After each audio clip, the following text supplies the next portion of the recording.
అంటూ మహానుభావుడు శ్యామలా దండకం చేశాడు. అత్యద్భుతమైనటువంటి దండకం.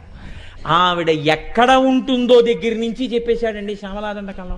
జై జననీ సుధా సముద్రంత హృజ్జన్మణి ద్వీప సంరూఢ బిల్వాటవీ మధ్యకల్పద్రుమాకల్ప కాదంబ కాంతార వాసప్రియే కృత్తి వాసప్రియే సర్వలోకప్రియే సాదరారబ్ధ సంగీత సంభావనా సంభ్రమాలోక నీపస్రగాబద్ధ చూలీచనాధత్రికే సానుమత్పుత్రికే శేఖరీభూత సీతాంశురేఖామయూఖావళీనగ్ధ స్నిగ్ధ నీలాలక శ్రేణి శృంగారితే లోక సంభావితే కామలీలాధనుస్సన్ని భభ్రుల్లతా పుష్ప సందోహ సందేహ కృణాసికామౌక్తికే చారు గోరోచనా పంక కేళీ లలామాభిరామే సురామే రమే ప్రోల్ల సత్వాలికాముక్తిక శ్రేణికాకుండల నీలికాకుండలో మండితోద్భాసి గండస్థలం యస్త కస్తూరికాపత్రరేఖా సముద్భూత సౌరభ్య సాంద్రీభవన్మంద్ర తాంత్రీశ్వరే భాస్వరే వల్లకీవాదన ప్రక్రియాలోల తాళీ దశాబద్ధ తాటంక భూషా విశేషాన్వితే సిద్ధ సన్మాన్వితే అని పెద్ద దండకం